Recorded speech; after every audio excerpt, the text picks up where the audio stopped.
یزیدیوں سے لڑتے لڑتے وہ حضرت عبداللہ بھی وہیں کربلا میں شہید ہو گئے، ان کے ہاتھ میں انگوٹھی ویسی کی ویسی رہ گئی۔ مولا حسین اس وقت بھی نوازنا نہیں چھوڑتے ہیں، عطا کرنا نہیں چھوڑتے ہیں، اسی لیے یہ سخاوت کا گھرانہ ہے، یہ سخی لوگوں کا گھرانہ ہے۔ اس گھرانے میں ان کی پرورش ہوئی ہے جہاں 5 دن بھوکے رہنے کے بعد بھی اگر کوئی فقیر آتا تو اسے یہ نواز دیا کرتے تھے، گھر کی ساری غذائیں دے دیا کرتے تھے۔ مولا حسین رضی اللہ تعالیٰ ان یزیدیوں کے جتھے میں ایسے گھر گئے تھے، دوپہر کا وقت آیا، اچانک آپ کو احساس ہوا جمعہ کا دن ہے، آج پوری دنیا میں میرے نانا کا خطبہ پڑھ رہے ہوں گے لوگ اور جمعہ کی امامتیں ہو رہی ہوں گی، حسین یہاں پر تنہا ہے، جمعہ کی نماز بھی نہیں ہو رہی ہے، مسافر پر جمعہ نہیں ہے، لیکن جمعہ کے وقت کا احترام تو کرنا ہی چاہیے تھا۔ آپ نے ان سے کہا، اے لوگوں، ہاں میں جانتا ہوں مسافر پر جمعہ نہیں، کیا اس وقت کا احترام بھی نہیں کرو گے؟ جنگ بندی نہیں کر سکتے، جنگ تھوڑی دیر کے لیے روک نہیں سکتے کہ اس وقت کا احترام باقی رہے؟ اسی اثنا میں آپ نے کہا 2 رکعت نماز پڑھنے کی اجازت مل جائے۔ اللہ اللہ، حسین تمہارے سجدوں کو سلام۔ دنیا آج بھی قتل ہونے والے سے آخری خواہش پوچھتی ہے تو آخری خواہش لوگ یہ بتاتے ہیں، گھر والوں سے مل لوں گا، فلاں وصیت کر دوں گا، یہ جائیداد کے پیپر دیکھ لوں گا۔ ہماری وصیتیں، ہماری خواہشات دنیاوی ہوتی ہیں۔ مولا حسین نے آخر وقت میں اگر کوئی تمنا کی تھی 2 رکعت نماز پڑھنے کی، 2 رکعت نماز پڑھنے کی۔ یزیدیوں نے کہا کہ آپ نماز پڑھ لیں۔ گھوڑے سے ذوالجناح سے نیچے اترے تھے، مولا حسین رکعت نماز کی باندھ لی اور بالکل اطمینان و سکون کے ساتھ نماز پڑھتے رہے، کسی کا خیال نہیں کیا۔ وہ تلواروں کی جھنکار میں بھی خوف نہیں تھا، کوئی ڈر نہیں تھا۔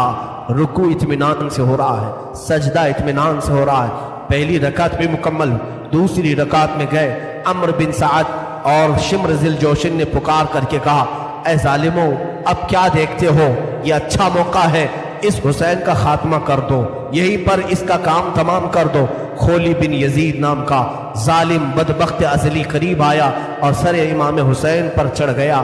اللہ اللہ، لوگوں نے یہ تک لکھا ہے آپ کے زانو مبارک پر جب سجدے میں آدمی گھٹنے لگاتا ہے تو ایک شخص نے ان کی ران پر پیر رکھا، دوسرا گھٹنا حسین ابن علی کی پیٹھ پر رکھا، گھٹنا رکھ کر کے ان کے اوپر زہر دیا۔